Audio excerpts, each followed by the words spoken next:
माफ कीजिए सर, ये आपकी थियरी है, हकीकत नहीं। ना तो हरीलाल ने मेरा नाम लिया है और ना ही मेरे पास पीसीपी ड्रग्स का कोई एक्सेस है। ये कोई थियरी नहीं है इंस्पेक्टर, एक गवाह का स्टेटमेंट है जिसने कहा है कि तुमने ही हरीलाल को मर्डर करने का इंस्ट्रक्शन दिया था और उस विटनेस का नाम है मदन सिंह। मदन सिंह? क्या? ये तो पॉसिबल ही नहीं है सर। मदन सिंह उस समय पुलिस स्टेशन में था ही नहीं। Yes, you are right.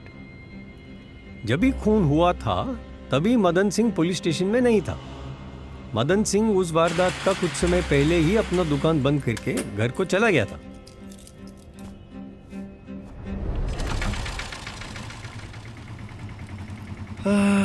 अरे इतनी रात बीच रास्ते पे कौन चल रहा है? हरीलाल, अरे ओ हरीलाल! अरे हरीलाल भैया, कहाँ जा रहे हो इतनी रात को? इंस्पेक्टर विजय ने बुलाया है, आज रात ज्योति को इंसाफ देना है। क्या बोल रहे हो हरीलाल? कौन से इंसाफ की बात कर रहे हो? कौन ज्योति? इंस्पेक्टर विजय ने बुलाया है, आज रात ज्योति को इंसाफ देना है। भैया हमें तो कुछ समझ नहीं आ रहा है। आजा बैठ, हम छोड़ देते तुझे पुलिस स्टेशन। फिर जो इंसाफ करना है मिल बैठकर कर लेना तुम दोनों।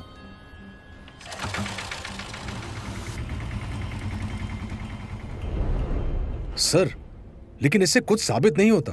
आपको और मुझे दोनों को पता है कि हरीलाल उस वक्त नशे की हालत में था। ऐसे में इंसान कुछ भी बक सकता है। हरीलाल को खून करने के लिए मैंने नहीं, किसी और ने उकसाया है सर। मेरी बात मानिए। अच्छा, तो फिर आप ही बताइए किसने किया था उसको मोटिवेट? सर वो हाँ, go on please tell. Vijay ji, don't be hesitant. Harilal का खून करने के लिए किसने मोटिवेट किया था? सर वो हरीलाल को ज्योति के भूत ने मोटिवेट किया था सर।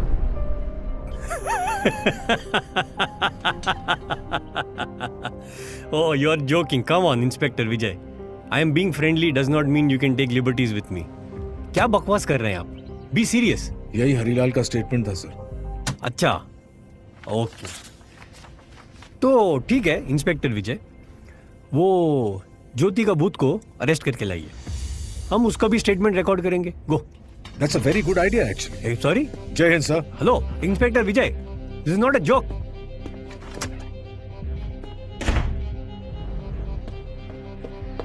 विजय साहब, क्या हुआ? कहीं सस्पेंड तो नहीं कर दिया ना बड़े साहब ने आपको?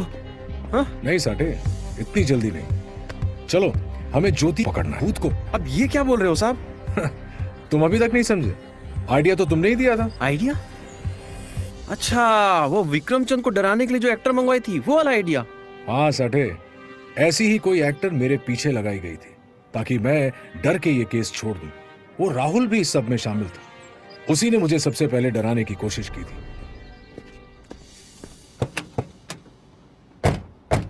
तो हमें ज्योति का भूत मिलेगा कहाँ?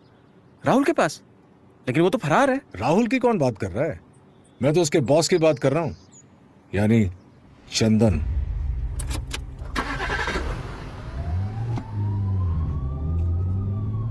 लेकिन चंदन को कैसे पता होगा? जब हमने उसे कल्लू यानी राहुल के बारे में पूछा था तो उसने साफ मना किया, मगर सरपंच को कल्लू के बारे में पता था।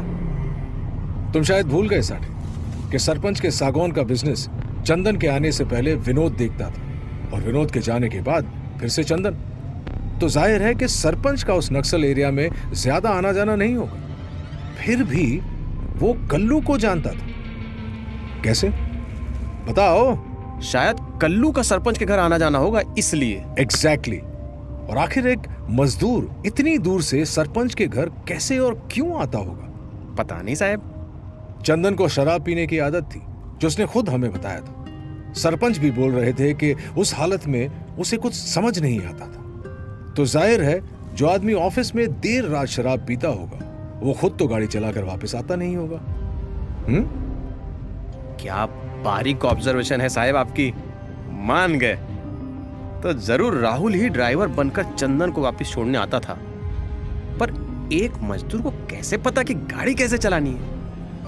तुम एक और कहानी भूल गए साठे, कल्लू यानी राहुल की कहानी। जब मैं बटुकनाथ के आश्रम की तरफ जा रहा था तब मैं एक पेट्रोल पंप पर पहुंचा जहां मुझे राहुल की मां दिखी, जो पेट्रोल पंप की देख रेख करती थी। हाँ, याद आया, जब आपकी मोटरसाइकिल का फ्यूल इंडिकेटर गलत दिखा रहा था तब। करेक्ट।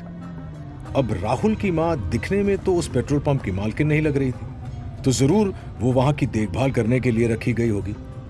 अब तुम ही बताओ साठे, जब एक सुनसान जंगल में एक ही पेट्रोल पंप होता है तो उसके अगल बगल में कोई गैराज तो जरूर होता होगा। समझ गया। अगर राहुल का बचपन वही पेट्रोल पंप के गैरेज पर बीता है तो उसे गाड़ी चलानी जरूर आती होगी। वाह साहब, आपने तो एक झटके में एक गुत्थी सुलझा दी। लेकिन ज्योति का भूत हमें कैसे मिलेगा, ये आपने नहीं बताया अभी तक। ज्योति का भूत हमें कहां मिलेगा, ये तो हमें राहुल या चंदन ही बताएंगे। लेकिन उनका ज्योति से क्या कनेक्शन हो सकता है? तुम्हें याद है साठे कि विक्रमचंद ने कहा था कि वो मेनका को एक डांस बार में मिला था? हाँ साहब, बिल्कुल याद है। उस डांस बार का मैंने रजिस्टर मंगवाया। जिस दिन विक्रमचंद वहां गया था उस दिन एक और शख्स भी वहां गया था। गैस करो कौन हो सकता है? चंदन। यानी आपका कहने का मतलब है कि चंदन ही विक्रमचंद का वो दोस्त है जिसका चक्कर ज्योति के साथ चल रहा था। अरे हाँ, ये बिल्कुल हो सकता है, क्योंकि जिस शादी में ज्योति गई थी उसी शादी में चंदन भी तो आया था। अब समझ आया कि ज्योति सीतापुर से समस्तीपुर आने के लिए तैयार कैसे हुई, क्योंकि उसका यार चंदन जो वहां पर था, और इसलिए वो जीप से उतरकर चंदन के संग भाग गई होगी। अच्छा, अब समझ आया। नहीं साठे, ज्योति का चंदन के साथ कोई चक्कर नहीं था, क्योंकि अगर ऐसा होता वो शादी में उसे देखकर डरती नहीं। पर साहेब, शादी की उस तस्वीर में तो पता ही नहीं चल रहा था कि वो किसे देखकर घबरा रही थी। वो चंदन को ही देखकर घबराई थी साठे, क्योंकि चंदन के साथ उसका गैर कानूनी संबंध नहीं था, बल्कि वो कमीना उसके साथ जबरदस्ती करता था। बेचारी ज्योति अपने पति विक्रमचंद को यह बात कभी लज्जा के कारण बता ही नहीं पाई, क्योंकि उसे डर था कि ये सच जानने के बाद विक्रमचंद शायद उसे ही जिम्मेदार ठहराए, उसी के कैरेक्टर पर सवाल उठाए और उससे शादी तोड़ दे। ये बात आप इतने दावे से कैसे कह सकते हैं साहब? हो सकता है कि ज्योति वैसी ही हो जैसे विक्रमचंद ने हमें बताया था। बच्चलन। ज्योति वैसी नहीं थी, मैं जानता हूं। जानते हैं मतलब? साठे, तुम हमेशा से जानना चाहते थे ना कि मेरी पत्नी मेरे साथ क्यों नहीं रहती। उसकी कहानी भी ज्योति से कुछ कुछ मिलती है। आरती, मेरी पत्नी आरती। ये तब की बात है जब मेरी पोस्टिंग नागपुर में हुई थी। आरती और मेरी शादी को 5 साल हो चुके थे और अभी तक हमारी औलाद नहीं हुई थी। इसलिए आरती हर शनिवार हनुमान जी के मंदिर के चक्कर लगाती और दिन भर उपवास भी रखती। लो, आ गया तुम्हारा मंदिर। अब जल्दी से दर्शन कर लो, फिर तुम्हें घर छोड़ के ड्यूटी पर जाना है। अरे क्या मतलब दर्शन करके आओ, आप भी चलिए ना। आज तक कभी अंदर आया हूं जो आ जाऊंगा? मैं यहीं ठीक हूं, बाहर रुक के तुम्हारी चप्पल की रखवाली करूंगा। पिछली बार जब अकेली आई थी तो चप्पल चोरी हो गई थी, याद है ना? लेकिन आपने वादा किया था कि आप दर्शन करने आएंगे। वो तो इसीलिए क्योंकि इलाका ठीक नहीं है। लफंगे चलती गाड़ी पर आते हैं और चेन खींचकर भाग जाते हैं। सब जानते हैं कि मेरे पति इंस्पेक्टर विजय शो हैं, मुझसे कोई पंगा नहीं लेगा। क्या क्या क्या कहा? शो? अरे कितनी बार कहा है, SHO मतलब स्टेशन हाउस ऑफिसर। शो? हाँ हाँ वही। अब जरा अंदर चलिए प्लीज, मेरे लिए। आपको पता है ना मैं ये सब संतान प्राप्ति के लिए कर रही हूँ, और इसमें दोनों के साथ की जरूरत होती है। वाह, अच्छा लॉजिक है तुम्हारा, लेकिन सॉरी, मैं नहीं आ रहा। आप कभी मेरी बात नहीं मानते। अच्छा रुकिए, ये रखिए, हनुमान जी की फोटो है, आपकी रक्षा करेगी और शायद मेरी पूजा से आप पर भी मेहरबान हो जाए।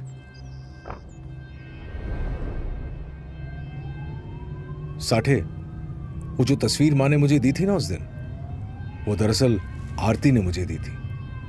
बहुत चिंता थी उसे मेरी। फिर मेरा काम बढ़ता चला गया और मैं आरती को मंदिर छोड़ने जा ही नहीं पा रहा था।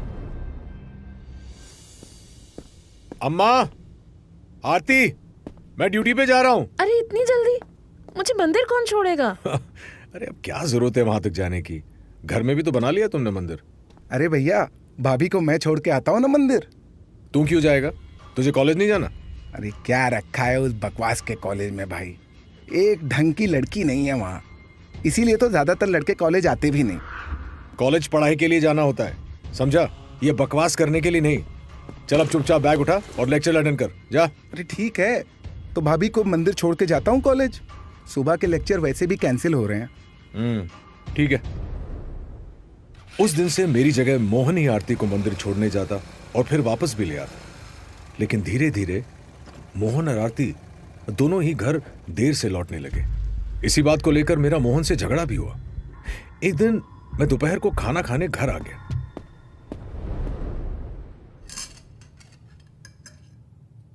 अरे बस कर अम्मा, कितना खिलाएगी? अच्छा ये आरती कहाँ है? सुबह गई थी मंदिर, अभी तक नहीं लौटी। आप भी ना देवर जी। अरे आप कब आए? पहले बता देते तो आपके लिए मैं ही खाना बना देती। अपने ही घर में आने के लिए बताना पड़ेगा मुझे। तुम कहाँ थी इतनी देर? अरे भाई वो मैं भाभी को तुमसे पूछा मैंने। आरती बोलो, कहाँ थी? मैं वो देवर जी मुझे एमजी रोड वाले मंदिर ले गए थे। सुना है वहाँ जो मन्नत मांगी जाए पूरी होती है। अगली बार कहीं भी जाना हो मुझसे पूछ कर जाना, समझी? जी मैं तो पूछने ही वाली थी, इन्होंने ही जिद की तो जाना पड़ा। चलो छोड़ो, आओ बैठो मेरे साथ और खाना खा लो। जी मैं खाना खाकर आई हूँ, देर बहुत हो रही थी तो खा लिया। अरे भाई आप टेंशन मत लो, मैं खाना खाता हूँ ना आपके साथ। वैसे भी वहाँ की पाव भाजी बहुत खराब थी। अम्मा मेरे लिए भी एक प्लेट लगाओ ना।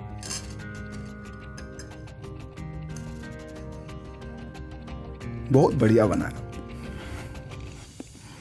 दाल तो एकदम धमाल है एकदम। ये महक कैसी है? अरे ये भाभी का परफ्यूम होगा। वो देवर जी का परफ्यूम खत्म हो गया था तो जल्दी में उन्होंने मेरा परफ्यूम इस्तेमाल कर लिया। तूने लेडीज परफ्यूम लगाई है?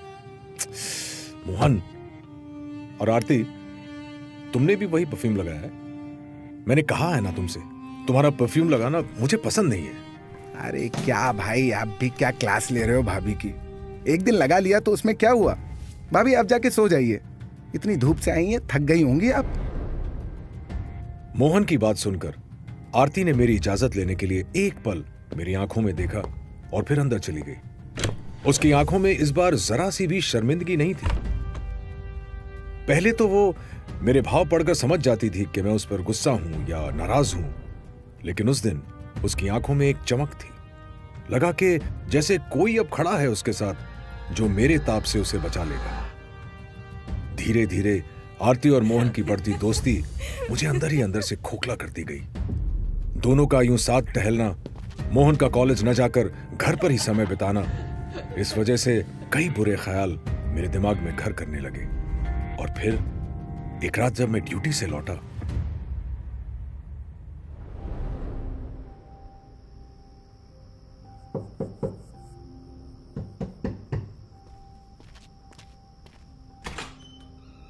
अरे भाई जरा गले तो मिलो। कॉन्ग्रेचुलेशन भाई, कॉन्ग्रेचुलेशन। क्या कर रहा है मोहन? छोड़, यूनिफॉर्म खराब हो जाएगा। अरे तो क्या हुआ, अब तुम बाप बनने वाले हो। बधाई हो, बधाई भाई। क्या क्या बोल रहा है तू? आरती कहाँ है? अरे अंदर है, जाके मिल लीजिए, आपका ही इंतजार कर रही हैं। फिर मैं आरती से मिला। वो भी बहुत खुश थी। उसने मुझे जो खबर दी वो सुनने के लिए बरसों से मेरे कान तरस गए थे। मैंने भी खुशी से उसे अपनी बाहों में भर लिया। मैं आज बहुत खुश हूँ, ये सब देवर जी की वजह से ही हो पाया। क्या क्या मतलब? मतलब वो ही मुझे उस मंदिर में ले गए थे ना, जहाँ जो मन्नत मांगो वो पूरी हो जाती है। देखिए हो गई पूरी। अच्छा, तो मेरा इसमें कोई कंट्रीब्यूशन नहीं है, ये कहना चाहती हो तुम? आप भी ना, क्या बोल रहे हैं? आपके बिना भला ये कैसे मुमकिन हो सकता है?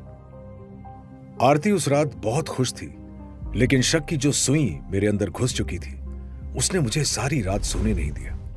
करीब रात के 3 बजे मैं उठा और अपने मुंह पर पानी के छींटे मारकर घर की बालकनी में चला आया और वहां से आसमान को एकांत में निहारने लगा। उस रात आसमान में न चांद था न सितारे, बस अंतहीन अंधेरा। कुछ समय बाद आरती भी उठ गई। आप यहाँ क्या कर रहे हैं? नींद नहीं आ रही? सोच रहा हूं कि अचानक ये क्या हो गया। तुम अचानक भगवान प्रेग्नेंट की कैसे हो? कृपा है। और क्या? भगवान की या मेरे भाई की? एक मिनट, आप क्या सोच रहे हैं? ये ख्याल अपने मन से निकाल दीजिए। ऐसा कुछ नहीं है, वो ऐसा सोच भी नहीं सकते। लेकिन तुम तो सोच सकती हो। 5 सालों से बांझ बनी घूम रही हो, तुम्हारा भी मन करता होगा कि शॉर्टकट ले लो, क्योंकि कमी तो आखिर पति में ही होगी। हे भगवान, हे भगवान, ये क्या अनाप शनाप बोले जा रहे हैं आप? इन ख्यालों को अपने दिमाग से निकाल दीजिए। कुछ नहीं है, ऐसा कुछ नहीं है, कुछ नहीं है। कर दी ना वही बात। चोरी पकड़ी गई तो रोना शुरू। मैंने खुद तुम दोनों को हाथ पकड़े हुए देखा है। वो क्या? बोलो, वो क्या? आपके भाई हैं वो, और मर्द भी। कभी कभी हाथ पकड़ लेते और गले से भी लगा लेते हैं, मगर मेरी तरफ से कोई ऐसी इच्छा नहीं होती ये सब करने की।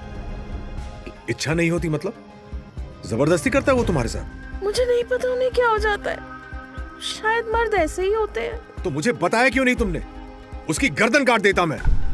मैं कैसे बताती? घर में सासू माँ भी है, घर में कोई कलेश नहीं करना चाहती थी मैं।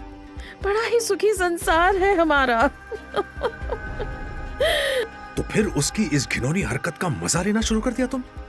जरा भी यकीन नहीं था मुझ पे? अपनी कोख भरने के लिए उसका सहारा लिया तुमने? छी! मैंने कुछ नहीं किया, मैं निर्दोष हूँ, निर्दोष हूँ मैं। कुछ नहीं किया मैंने। निर्दोष? शर्म आनी चाहिए तुम्हें। सामान बांधो अपना, निकल जाओ यहाँ से। Get out! नहीं, ऐसे मत कीजिए प्लीज। मैंने कुछ गलत नहीं किया है। मेरी बात सुनिए, मेरी बात सुनिए प्लीज। मैंने कुछ गलत नहीं किया, कुछ गलत नहीं किया मैंने कहा ना, बाहर निकलो घर से, और दोबारा अपनी शक्ल मत दिखाना मुझे। Get out! Get out! उसी रात वो घर छोड़ के चली गई। 2 दिन तक न उसका कोई कॉल आया और ना ही मैंने उसे कॉल किया। मैंने अम्मा को भी बोल दिया था कि मैं उसके साथ नहीं रहना चाहता। फिर कुछ दिनों बाद उसके घर वालों का फोन आया और उन्होंने बताया कि उसने अपना बच्चा गिरा दिया है। माफ कीजिए साहब, लेकिन आपने गलत किया। मुझे तुमसे लेक्चर नहीं सुनना है साठे, और मुझे पता है कि मैंने गलत किया। खैर, ये कहानी साठे को सुनाकर मैं सिर्फ ये बताना चाहता था कि एक औरत जितनी चंचल होती है, उतने ही गहरे राज उसके दिल में दफन होते हैं। ये राज वो अपने परिवार के सुख, सम्मान और प्रतिष्ठा की रक्षा करने के लिए कभी किसी से साझा नहीं करती। लेकिन कभी कभी उसकी यही खामोशी उसकी और उसके परिवार की जिंदगी तबाह कर देती है। ज्योति के मामले में भी यही हुआ। विक्रमचंद का वो दोस्त और उस पर ज्योति की चुप्पी, इन्हीं दोनों कारणों से सबकी जिंदगी तबाही की कगार पर आ गई।